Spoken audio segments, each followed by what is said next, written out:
on my camera to make sure it's going. All right. Hi everyone. My name is Joshua Davila. I am a blogger, podcaster, writer. My platform's called The Blockchain Socialist. Based on that, I'm sure you can imagine, at least where I stand on the election of Trump. But we're going to talk less about, personal politics, and I think what would be much more interesting in this conversation with Suji is really the influence of social media on political systems, because I think in particular, the last, two elections, or the one since Obama really, social media has become increasingly important in the proliferation of ideas, of memes, and has, had the power to galvanize people to vote for one person or another. And I think due to that rise in importance and people's realization of that importance, certain moneyed interests have become muddled in this as well at the same time. And so pretty, famously or infamously, a couple of years ago, Elon Musk bought Twitter for several billions of dollars, and since then has kind of pushed forth his political agenda, him being a big supporter of Trump and pushing for the election of Trump. So I'm curious, Suji, if you have any thoughts on what was the influence of Elon Musk's purchase of Twitter on the election, and how does that relate to the current setup that we have in our social media and information environment over the internet? So, fully transparent. I can vote, and I never voted. I hope I can vote in China as well. I used to live in the state for many years since I was 17. About now nomading in Japan, Singapore, a little bit everywhere. This is not the first attempt to acquire a large stake of Twitter and have tremendous political impact on social network or on the voting. The first attempt was it's not Twitter, it's the Cambridge Analytica, right? And it was using Facebook for, you all saw the congressional hearing with Zuckerberg, and these two, Trump win. If the outcome, we can say the outcome is Trump win 2016. Right. I was a student at that time and living in Illinois. And I did watch the whole election 2016, and I remember all my other fellow roommates are crying, and I'm the only one I was thinking about what's going on. 2020, there was an attempt to acquire Twitter as well. It's from a company called Elo Management. They're not in crypto, they're in the stock market. If you're in the stock market, they're one of the most notorious activist investor, run by the guy named Singer, and he's most famous to including have a super large stake in Twitter around 2020-2021, and almost fired Jeff Dorsey. And he's another super active investment is in SoftBank and pushed Masa to sell Alibaba and buy bank. The most famous one is he bought some national debt of Mexico. Of Argentina, actually, I remember. And then his team literally robbed their Navy's ship, their Navy's battleship in the international court. In the international water, they rob it and then bring it to the court. Say, okay, we're the debtor. Your country owes us some money, so we just robbed your Navy battleship. So that is the first recent attempt to acquire or have a strong influence over Twitter. And then what Jack tried to do is Dorsey that time, he tried to use his connection in Silver Lake Venture, Silver Lake Capital, which the political standpoint is very pro-democrat, because the founder of Silver Lake, we all know, he was the head of Treasury, if I remember correctly, during the Clinton administration. Obviously, they backed Dorsey, a huge check to balance the holding. And there's no AB stock structure. Everyone's voting is one share, one vote. So they kind of force Elo not to do other stupid stuff. And from that perspective, you can tell Elo is very pro-Republican, right? So that's the first attempt. But the outcome is also very obviously after because we were in conversation with Twitter many years. After Silver Lake had a huge investment and they had some peace deal with Jack and Elo Management. One of the conditions, I can't confirm 100%, but I can say like 80%. One of the conditions of the peace deal is to stop the Twitter, crypto, and blue sky experiments. And I can confirm from multiple sources, it's probably true, that in order to have Twitter to become a neutral standpoint, it has to stop supporting crypto or supporting encryption. So this is a weird situation left to choice, right? So either Twitter become a neutral standpoint from the bi-party perspective, you find an OG fund like, GP was, head of treasury of Democrat administration, and you have other like Republican, pro-Republican, huge PE. The only peaceful deal is don't do encryption stuff. Don't do strong encryption. Don't do cypherpunk stuff. I'll say this way, like don't do the crazy end-to-end encryption stuff. Don't do all the other decentralized Twitter attempt.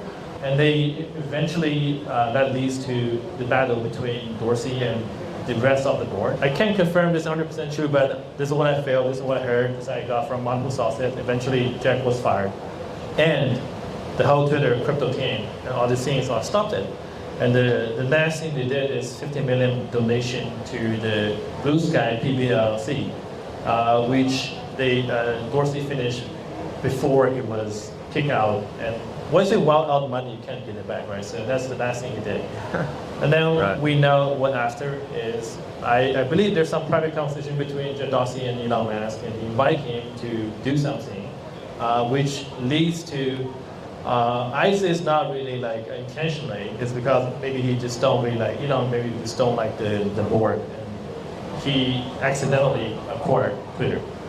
Yeah, that's what I believe. What I was. You think informed. Elon stumbled into owning Twitter? Yes, I think what he was trying to do is to rebalance, is to like own 10 to 20%, and maybe push Twitter. Push Dorsey back or invite some other professional CEO. But again, the only peaceful deal is no crazy cypherpunk stuff for Twitter. End-to-end encryption is very easy for Twitter. They never launch it, but after Elon they launch it. So I think something triggered and then make him accidentally decides to, maybe just the court case, whatever, to fully acquire Twitter and take it private. And also, he's rich that time. The stock of Tesla is pretty high, so yeah. That is my perspective. It's different from the news, it's different from the rumors, but this is, I think, very close to the truth. Yeah. Yeah, I mean, there's definitely like a very long history. Elon buying Twitter is not some aberration within the economy of social media, or I think we can go farther back into legacy media. Jeff Bezos owns, I believe, Washington Post. A very wealthy family owns the New York Times. Like a lot of these outlets have always been kind of vestiges of, or places of power for those who have the means to wield it. One of the things that I do worry about though is like if Elon Musk is going to be a part of the government and he owns Twitter, my fear is basically, even more so than it probably already is today, like, don't think that your Twitter DMs are private, and such. But I guess because you work in both, like Mask is kind of like this, works both in centralized social media like Twitter and also with decentralized social media protocols as well.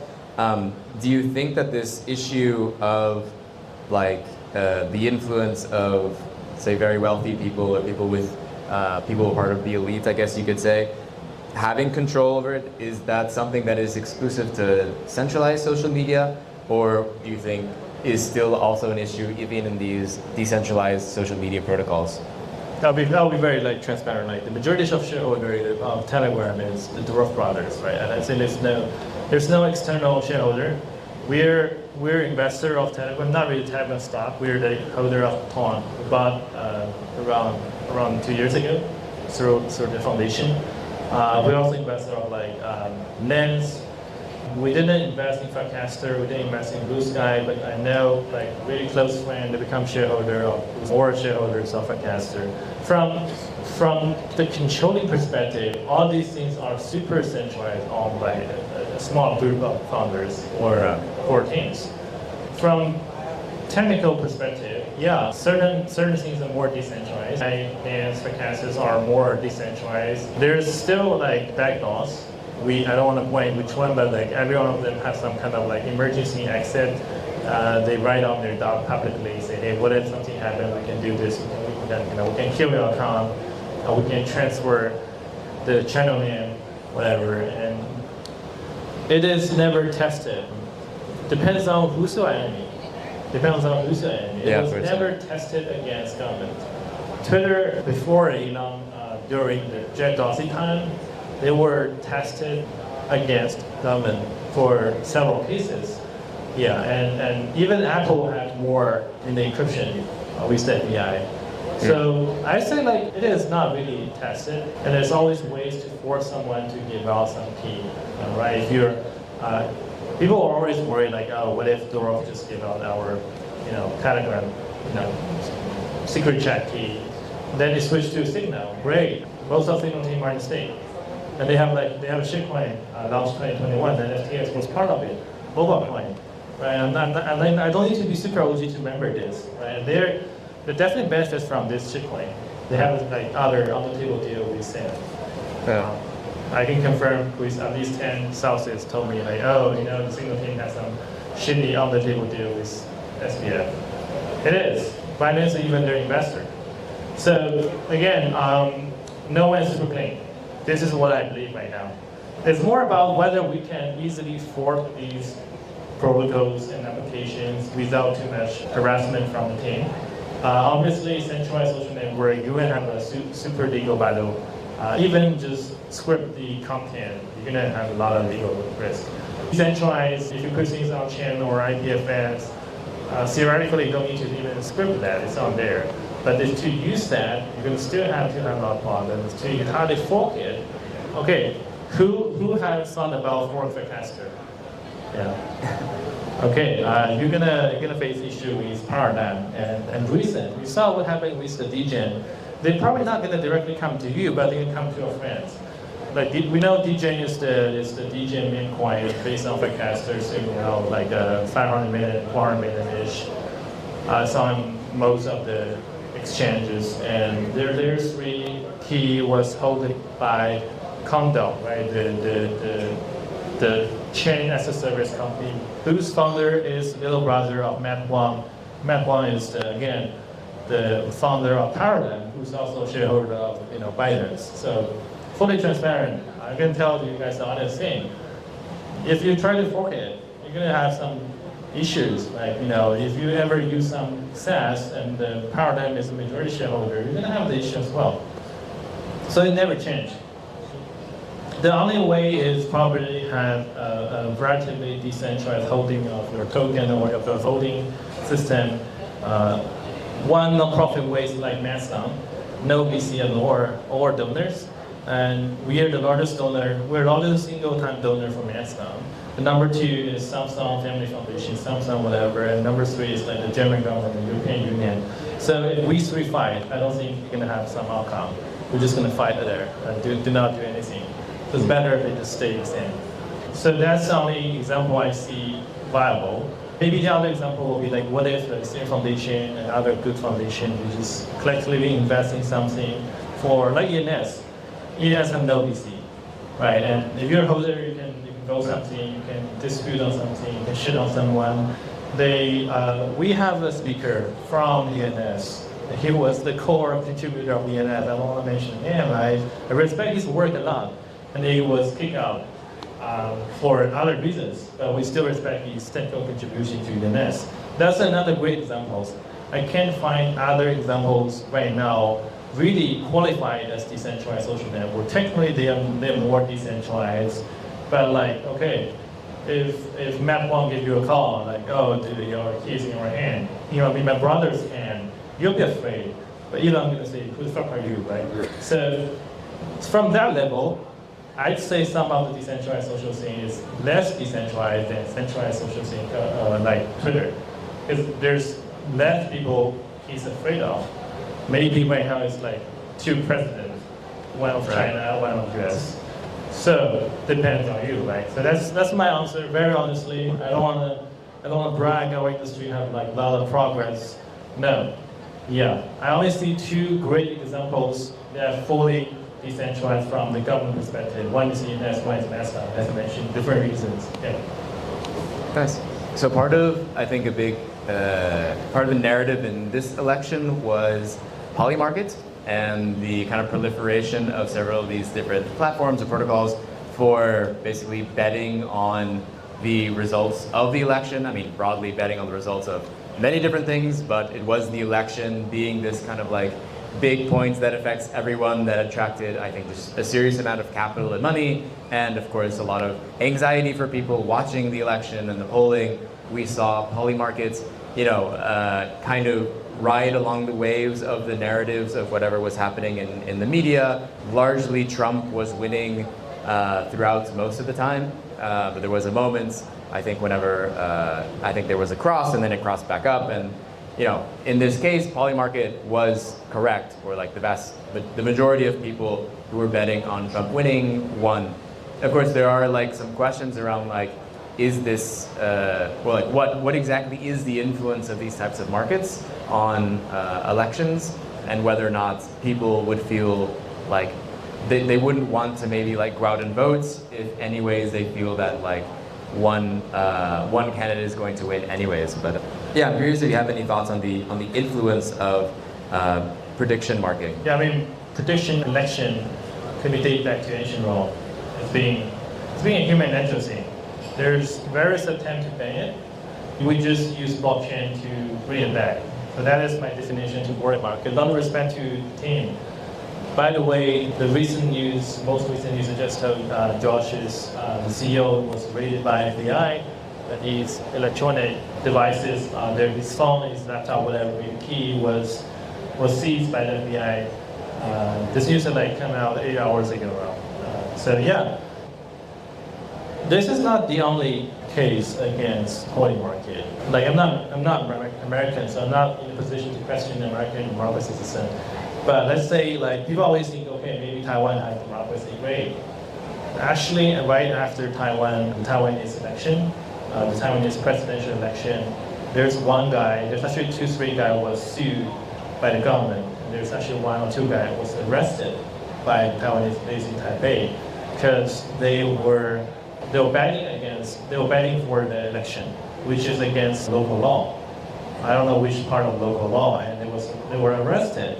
And obviously, they think crypto is anonymous, and somehow I believe some exchange probably collaborate with the government about where's the gas fee from, because you have to have the gas fee, right, for transactions. And they're in jail right now. So this is for betting on the American election or the Taiwanese? Betting on the Taiwanese elections. Okay. Yeah, they're in jail right now. I believe they will be fined probably just a few months. But again, this is a place people regard Greece democracy. French government just banned holy market last week because the largest bettor is a French citizen. By the way, Dwarf, who was just arrested a few months ago, the Telegram Tom guy, he's also a French citizen, so just don't be a French citizen, pretty dangerous. Yeah. Okay, so again, I think we should just wake up, okay? I know a lot of crypto folks are really happy with the Trump win. I'm really happy because my wallet is like going out every day. I don't need to work anymore. But the end goal of our industry is to create an independent cyberspace. No matter you call it like, cyberspace, Web3, Web whatever, network state, right? If you're a state, you're afraid of others. We are all citizens of this cyberspace. Right, and theoretically, it should be some cyber government, cyber whatever DAO, really protect the citizens being arrested in public places. Right, we're here to form that government, or we're here to form that alliance.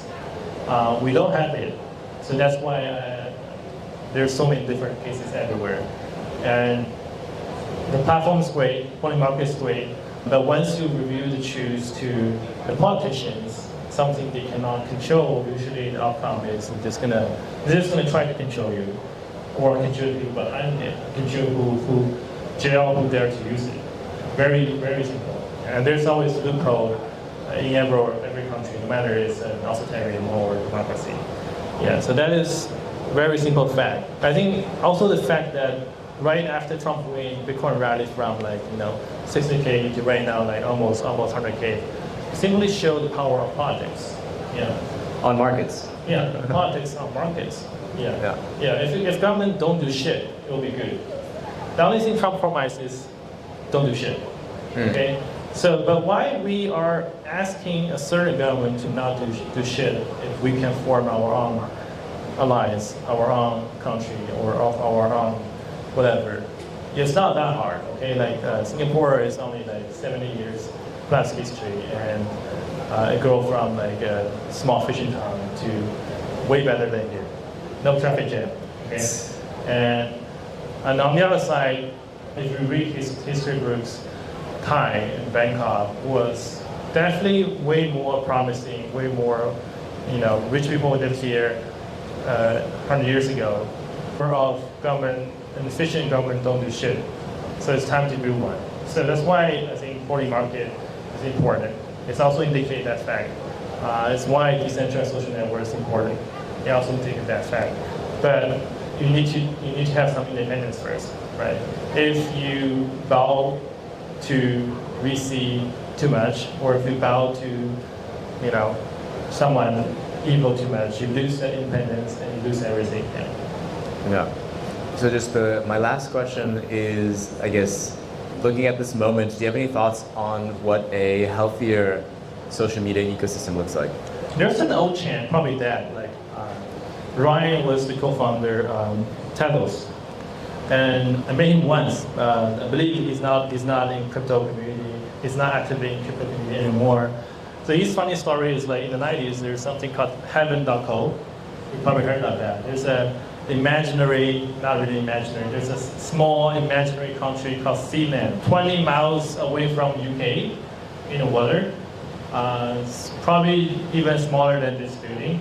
And you mean the micronation? Micronation, the imaginary micronation. By the way, the new UN laws on these things make it actually part of UK. But back in the 90s, actually theoretically you can say it's not part of UK. Micronations, and they try to do some crazy stuff a server. They put server in this micronation. It's called heaven.co. There's a super long article from Wow, and obviously they fell. But when the ICO bubble came, I held some Bitcoin, I held some Ethereum. I remember, that guy, that crazy dude. Okay, he got a new chain. I ate half of my crypto A, and obviously I lose some. But I just want to say okay, now it's time for some crazy stuff like that. Yeah, I mean, from technical perspective, we are way ahead. For the past 20 years, we have Bitcoin, we have Ethereum, we have DeFi, we have all these chains, we have SocialFi, all this stuff, and the cloud computing, AI, all these, even just traditional federated learning stuff is way more advanced than 20 years ago. But ideologically, we are behind it. We are behind it. I want to see some crazy do something like this again. And again, the most crazy thing I ever heard was 2 years ago, the Bitcoin core team, Adam Beck team, Samsung Adam Beck team, they tried to launch a satellite to broadcast the Bitcoin transactions. And my team, one of my friends, asked very politely to them, oh, can we actually also simultaneously broadcast the Ethereum transaction? And they say no. Yeah. And here's the problem. If we don't work together, we will fail. Okay? So that is my feedback. All right. So you heard it here first. Suji wants to see something crazy. Awesome. Thank you. Thank you so much. Appreciate it.